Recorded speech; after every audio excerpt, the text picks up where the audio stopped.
Números primos. Os números que possuem apenas dois divisores, ele próprio e 1, são chamados números primos. Exemplo: 2 é um número primo, pois os divisores de 2 são 1 e 2, ou seja, é ele próprio e o 1. Se você tentar procurar outro divisor por 2, você não irá encontrar. 2 não pode ser dividido por 4, porque o 4 já é maior do que ele. O 2 não pode ser dividido pelo 5. O 2 não pode ser dividido pelo 3, e assim sucessivamente. O 2 só tem dois divisores, ele próprio e o 1. O mesmo acontece com 3. 3 é um número primo, pois os divisores de 3 são somente 1 e 3, ou seja, ele próprio, que é o 3, e o 1. O mesmo acontece com 5. 5 também é um número primo, pois os divisores de 5 são 1 e 5, ou seja, ele próprio, 5, e o 1. Então, o conjunto dos números primos é infinito, ou seja, não tem fim. Existem infinitos números primos. Os primeiros números primos são esses aqui, ó, o que nós iremos usar nas nossas atividades. O 2, 3, 5, 7, 11, 13, 17 e 19.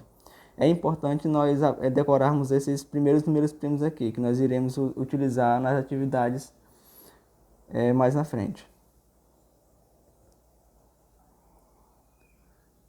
Decomposição de um número em fatores primos.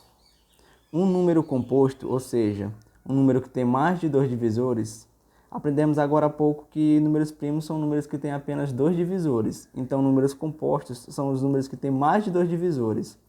Então, um número composto pode ser indicado como um produto de fatores primos, ou seja, como uma multiplicação de números primos. Imagine, por exemplo, o 12. Ele pode ser indicado como uma multiplicação de números primos. 2 vezes 2 vezes 3, por exemplo. Nós aprendemos agora há pouco que o 2 é número primo e 3 também. Então, representei o 12 em números primos.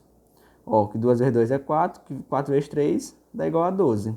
Então, representei o 12 em uma multiplicação de números primos, ou seja, um produto de fatores primos.